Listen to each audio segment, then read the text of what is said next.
They were made of a genuine soft leather of the finest quality. The video were electrically operated and so the sunroof. The radio aerial popped up when I switched on the radio and disappeared when I switched it off. The powerful engine growled and grunted impatiently at slow speeds, but at 60 miles an hour it begins to purr with pleasure. I was driving up to London by myself.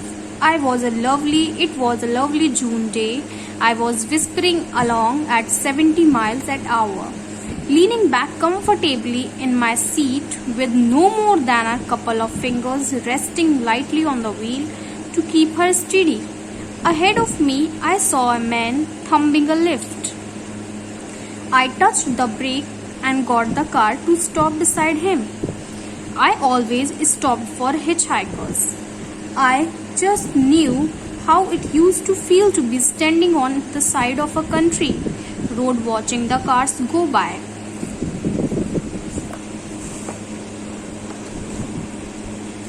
I hated the drivers for pretending they didn't see me, especially the ones big cars and 3 empty seats. The hitchhiker poked his head through the open window and said, "Going to London?"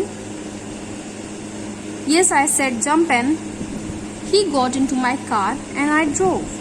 He was a small, ratty-faced man with grey teeth. His eyes were dark and quick and clever, like a rat's eye, and his ears were slightly pointed at the top. He had a cloth cap on his head and he was wearing a greyish-colored jacket with enormous pockets. The grey jacket together with the quick eyes and pointed ears made him look more than anything like some sort of a human rat. "What part of London are you headed for?" I asked him. "I'm gonna ride through London and out the other side," he said. "I'm gonna to Epsom for the races." "I wish I were going with you," I said. I love betting on horses." "I never bet on horses," he said. "I don't even watch him run." "That's a stupid, silly business." "Then why do you go?" I asked. He didn't seem to like that question. His little ready face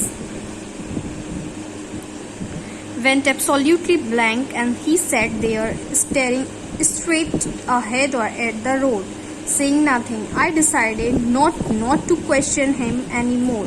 I remembered how irritated I used to get in my hitchhiking days when drivers kept asking me questions. "Where are you going? What are you doing? And what's your job?" and etc. etc. I used to hate it. "I'm sorry," I said. "It's none of my business what you do. The trouble is that I'm a writer and most writers are terribly noisy." "You write books?" he asked. "Yes. Written books is okay," he said. It is what I call skilled trade. I'm in a skilled trade too. The folks I despise are them that spend all their lives doing routine jobs with no skill in them at all. You see what I mean?" "Yes, the secret of life," he said, "is to become a very, very good at something that is very hard to do."